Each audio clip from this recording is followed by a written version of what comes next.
So thanks for the presentation, Adam. So I am Iskander Sanchez-Rola. I'm going to present Clock Around the Clock, time-based device fingerprinting. That is a joint work between Deusto Tech University of Deusto and Eurecom.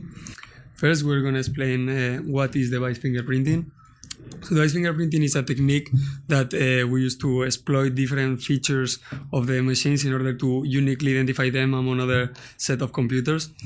The important thing here is that the program that wants to generate the fingerprint needs to be able to run arbitrary code with user rights in the machine. But which is the usage of device fingerprinting? There are multiple uses. One of them could be, for example, a malicious attacker that wants to perform some targeted attack against some specific people, and he can use this device fingerprinting technique in order to detect who is the person that they actually want to infect. Another option will be a proprietary application that wants to actually bind a specific license of their product to a single machine, so no other machines apart from them can actually use it. But device fingerprinting is not only used in the native level, could also be used in the web. In this case, website would like to uniquely identify each of the visitors that they have without storing any of the information such as cookies or local storage, and even if the user actually cleans them, the website still will be able to uniquely identify them. In this case, obviously, the website or the code that is being executed in the website has to have arbitrary code execution rights. And which are the uses in this case? One is obvious. Advertisements are tracking companies that can actually use this information in order to know the browsing history of the user. For example, if website A, B, and C execute code about fingerprinting, they can actually know that the user has been in the three of them. Another use will be some banking or shopping or website that actually requires a strong authentication that wants to include some additional verification on them. So actually, if the user normally logs in a computer, in a specific computer, they can actually detect that the computer that they're using this time is completely different. So actually, in this case, they can send an alert in an email saying that something will happen, please, it's actually you. Web device fingerprinting are different. We combine them in different types of fingerprinting methods. Actually, there are attribute-based methods that these methods actually use some attributes of the browser, such as the installed fonts or installed plugins, user agent, and information from actually accessible by any code executed on the website. The problem with this kind of information is when you generate the fingerprint, if something modifies, for example, the user updates the browser, may run obsolete and couldn't be useful. So there is other techniques that actually improve this. For example, hardware-based fingerprinting methods. In this case, they use some different APIs available through the browser that actually can obtain information of the hardware that the user is actually using. For example, using the HTML5 canvas or WebGL.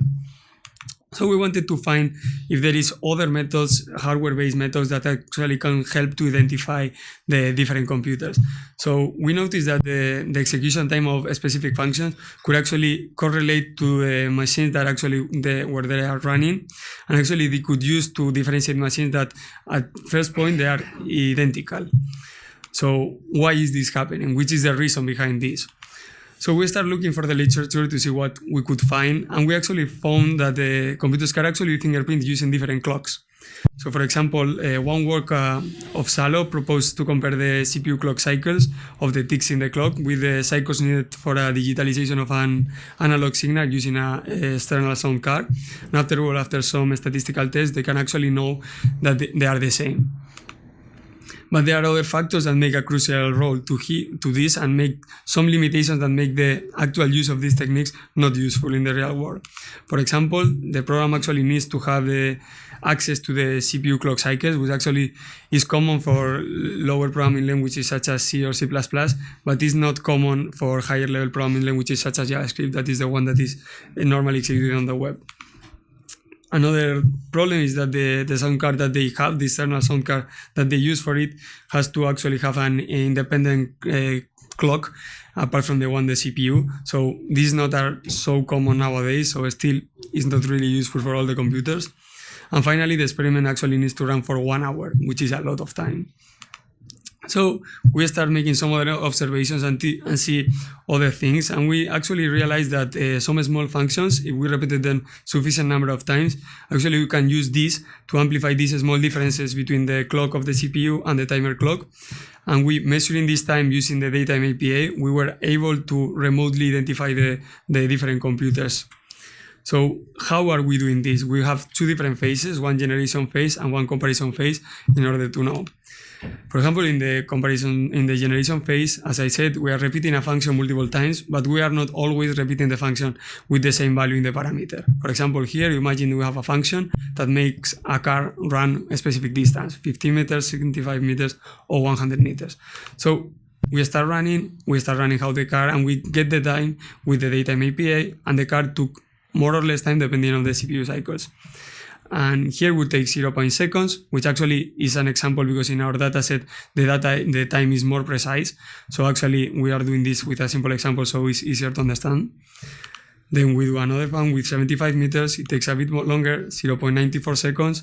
100 meters, even a bit more, 1.3 seconds. So at this point, we have 3 times for different values for the parameters. But the problem here is that if we just obtain the time in this moment, we will actually depend on many non-deterministic things that actually can happen, such as cache, the voltage, and many other things that can actually pollute our timing and will not allow us to differentiate between the clocks. So we do multiple things, multiple data obtains with this. So for example, we will do 3, but in real world we'll do like 50 different data obtains. So now there is the comparison phase. Here we'll have FP1, that is the fingerprint that we just saw how it's being generated.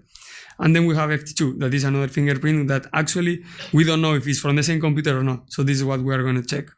So first thing we do is we calculate the mode of the first fingerprint. So first we have the first value obtained, 0.6, that's the mode, 0.94, 1.4. So at this point, we already have the mode of FP1. Now we have to check that this is the most common values that we found in the first fingerprint. So how these values happen actually in the second fingerprint. So we check the first value, there it is, 0.94, there it is 2, and finally 1.4. So at this point, we see that all the most common values in the first fingerprint actually happen in the second one. The process is not finished there. We also do the same, but inverting the order. So in this case, we get the data from FP2, the most common values, and we check if they happen in FP1. In the example that I was showing, we'll see that they obtain also the same result as before, and we'll have a perfect match because all the common values in one, they are in the other, and vice versa. So the question is, which functions are we really able to use in order to actually have a stable fingerprint? So we prefer to preliminary test to assess which functions can be used. And for example, we compare the string comparisons on crypt and other functions. And according to our results, we saw that actually there are different candidates that provide good results, but there is one point that is really important in this case, that is that the function that we are using should not often be interrupted by the scheduler. The reason is obvious, is because if the scheduler is involved in the timing, it will be completely polluted and we don't get a real stable fingerprint. We made some additional stability tests in order to check which other factors will actually make a technique not work. For example, one of it is really clear, that is the CPU temperature, because as we know, if the temperature changes, maybe the frequency of the crystal will also change, so it wouldn't work. So we wanted to test it. So we stressed the CPU of the computers 20 minutes at 100% load, successfully doubling the internal temperature sent by the internal sensor. And while this increase in the temperature actually will affect the measurement of the clock, we did not observe any problem or variation or error in the identification process. And one of the possible explanations of this is that both clocks are physically collocated in the same computer, really near one to each other. So the temperature actually will affect similarly to both of them. So which function are we going to use for our test, for example? So in this case, we wanted to have a function that the most important thing for us in this point was how general is the function and how can we compare the two tests that we are going to do. That is one in the native level with a C program and another one in a web-based with JavaScript. So we wanted a function that we could actually check with both of them. So we decided to implement our prototype based in the pseudo-random number generator that is also available with JavaScript because of the browsers have a wrapper to make these functions. So we wanted to evaluate the native device fingerprinting technique. In this case, one of the important things is as we are trying to detect this imperfection between the clocks, we want to check if computers that are exactly the same to each other, both hardware and software installed with a disk image, we are still able to differentiate between each other. So we have one group with 176 computers and another one with 98 computers. So we test if our technique was working, and actually we're able to distinguish all the computers in all the groups. So we actually, even if both computers were exactly the same, both in hardware and software, we were still able to detect these imperfections and accurately distinguish between all the machines in the groups. And now comes the web device fingerprinting part. Now we have the HTML web privacy API. That is the one that we are going to use because it uses the wrapper for the native version that we just were talking about, that use some simple wrapper to make the system level cryptography operations such as hashing, encrypting, or obviously generating random numbers. So in this case, we compare our technique with other state-of-the-art web device fingerprinting techniques, for example, Canvas FP and WebGL fingerprinting. So which is the methodology we are going to follow to compare all these three techniques? Since our method does not rely on a hash, it doesn't create a hash, as it has a comparison phase as we previously explained, and it is not transitive. We couldn't use the anonymity sets measurement, that is one of the measurements that previous study were using, but we created the identical comparison set that translates the idea of the anonymity sets to our technique. So normally the anonymity set, the size of each of the sets is the number of computers with the same fingerprint, with the same hash, but we do with the number of computers with the same number of positive matches. So I know this could be confusing. I made an example of this. So we have 4 computers, A, B, C, and D. So we generate the fingerprint for each of them. So we check if the fingerprinting of A, and we see that matches the fingerprinting of B. B matches with A and D, C matches with D, and finally D matches with C and B. So in this case, if we see the size of 1, it means that there is another computer apart from them that matches this. Will be that we will have a size of 2 because A and C both have another computer. And then we have a size of 2. That means that there are 2 computers with the size of 2. In this case, this will be the identical comparison sets.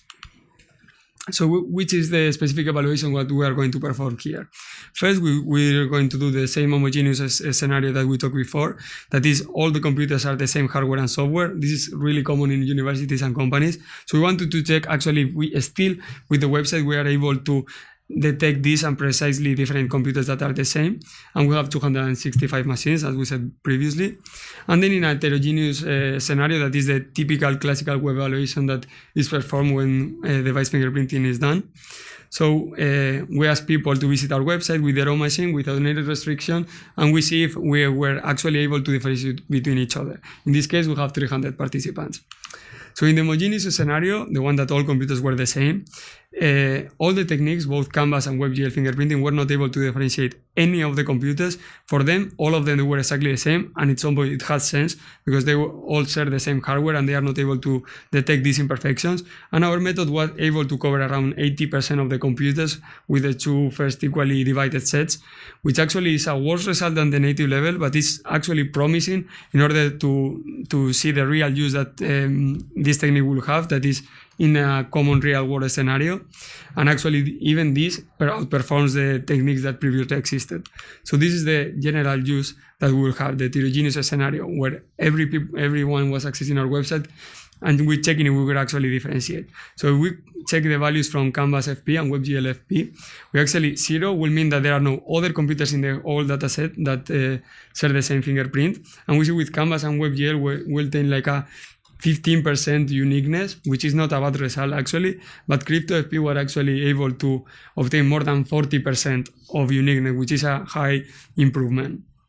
I think it's actually, we take into account the second set size, which is between 1 and 5 other computers matching the fingerprint, which is actually a good result also because there are 300.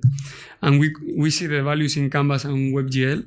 We see that they're still, with these 2 cases, is less than 40%, which is worse than the 40% that we obtained just with the first group. And if we include also the second group, we see that we obtain nearly 70% uniqueness, which is a really good result.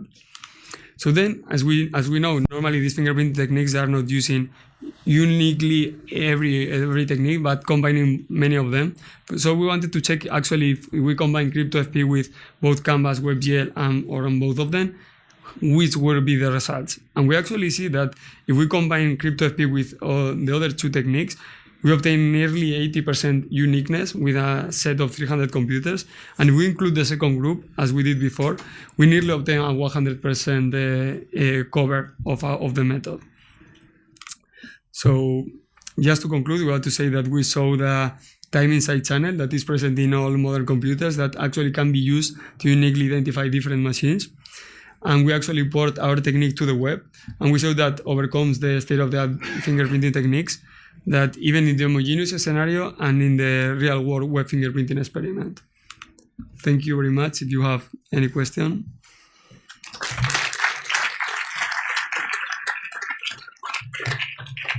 Hi, thank you very much. Have you tried your method on mobile devices or just on laptops? On computers? Yeah, we didn't check specifically the mobile phones, but actually we guess that, I guess that this will be probably work also because we are using APIs that are in browser. So if the browser supports that API in the mobile phone, it should work too. Okay, thank you. Thank you for the talk. Some of the results seem to me counterintuitive, right? So how do CPUs vary their clock speeds according to demand, battery life, how you're operating? Yeah. This didn't have any effect in your experiments? No, this is what I was saying about the non-deterministic facts, because if we actually get the timing just once, obviously it's not going to work, because maybe if you take that time and you take another time, maybe it's different even in the same computer.